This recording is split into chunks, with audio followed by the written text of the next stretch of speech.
5জনকে গ্রেপ্তার করে, তার মধ্যে একজনের পরিচয় হচ্ছে আকাশ গায়েন। যে আকাশ গায়েনকে দেখা যাচ্ছে একেবারে হাফ প্যান্ট এবং টি শার্ট পরে রয়েছে, এবং যাকে একদম অভিষেক বন্দ্যোপাধ্যায়ের উপরে যেরকমভাবে ধাক্কাধাক্কি হচ্ছিল, ডিম ছোড়ার ঘটনা, এবং সেই ঘটনায় কিন্তু আকাশ গায়েনের নাম সামনে এসছে। এবং আকাশ গায়েনের পরিবারের সঙ্গে কথা বলেছি, সে বিষয়ে তার পরিবার জানাচ্ছে আকাশ গায়েন কোনো পলিটিক্যাল পার্টির সঙ্গে যুক্ত না বলে পরিবার এটা দাবি করলেও তার পাশাপাশি পরিবার জানাচ্ছে আকাশের একটা তৃণমূল যোগ কিন্তু সামনে আসছে। যেটা হচ্ছে আকাশ তৃণমূল কংগ্রেসের হয়ে কিন্তু যে বুথে বসা থেকে শুরু করে বিভিন্ন সময় পাড়ার যারা তৃণমূল কর্মীরা তাদের সঙ্গেই তার ওঠা বসা ছিল, এবং বিভিন্ন সময় যে তৃণমূলের বুথে বসা সেই বুথে সে বসতো। অর্থাৎ আকাশ গায়েন যে হচ্ছে অভিষেক বন্দ্যোপাধ্যায়েরকে গতকালকে যে হেনস্থার মুখে পড়তে হয়, সেক্ষেত্রে কিন্তু আকাশ গায়েনের নাম সামনে এসছে, এবং তার একটা তৃণমূল যোগও সামনে আছে। তৃণমূলের হয়ে বিভিন্ন সময় সে বুথে বসতো, পেপার বিভিন্ন সময় তৃণমূলের যে প্রচার সরঞ্জাম সেই সবটাও কিন্তু বিলি করতে বলে তার পরিবারের তরফ থেকেই বলা হচ্ছে। অন্যদিকে পুলিশ জানাচ্ছে বিভিন্ন ভিডিও ফুটেজ খতিয়ে দেখে ইতিমধ্যে 5জনকে গ্রেপ্তার করা হয়েছে, এবং আরও বেশ কয়েকজনকে চিহ্নিত করা হয়েছে, কয়েকজনকে আটক করা হয়েছে। এবং গোটা ঘটনার পরিপ্রেক্ষিতে পুলিশের দাবি যে তারা কিন্তু এই যে ঘটনা, সেই ঘটনার পরিপ্রেক্ষিতে গতকালকে অভিষেক বন্দ্যোপাধ্যায়কে তারা যখন এই পরিস্থিতি হয় পুলিশ গিয়ে পরবর্তীকালে রেস্কিউ করে, এবং এই ঘটনার পর তারা একটা মামলা রুজু করেছে, এবং সেই মামলা রুজু করে যারা যারা যুক্ত ছিল তাদেরকে চিহ্নিত করার কাজ ইতিমধ্যে তারা শুরু করেছে, এবং গ্রেপ্তার করেছে 5জনকে। ধন্যবাদ পার্থপ্রতিম।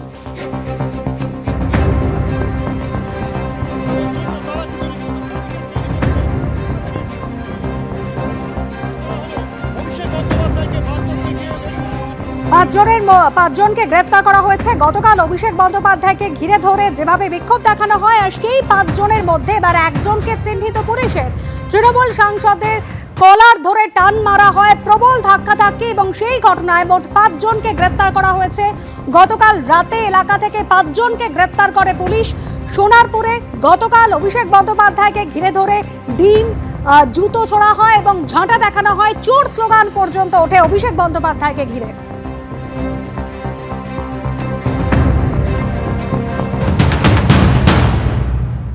গতকাল যে ঘটনাটা হয়েছে মিস্টার অভিষেক ব্যানার্জির সাথে, সেটা আমরা কোনোদিনই সমর্থন করি আর করবও না। কিন্তু এই একই ঘটনা যখন কয়েক বছর আগে মাননীয় নাড্ডাজি, আমাদের সর্বভারতীয় সভাপতি সেই সময়কার, তার ওপর যখন আক্রমণ হয়েছে, আমাদের বারবার বিভিন্ন নেতৃত্ব, আমাদের আজকের মুখ্যমন্ত্রী তখনকার বিরোধী দলনেতার ওপর হয়েছে, ডক্টর সুকান্ত মজুমদারের ওপর হয়েছে, মিস্টার দিলীপ ঘোষের ওপর হয়েছে, তখন কিন্তু এই একই কথা বলেছেন, জনরোষ। গতকাল যে ঘটনাটা ঘটলো এটাও কিন্তু জনরোষ।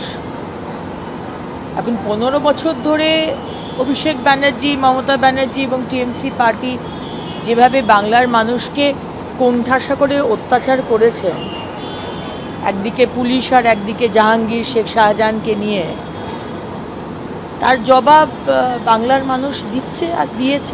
এবিপি আনন্দ, এগিয়ে থাকে, এগিয়ে রাখে।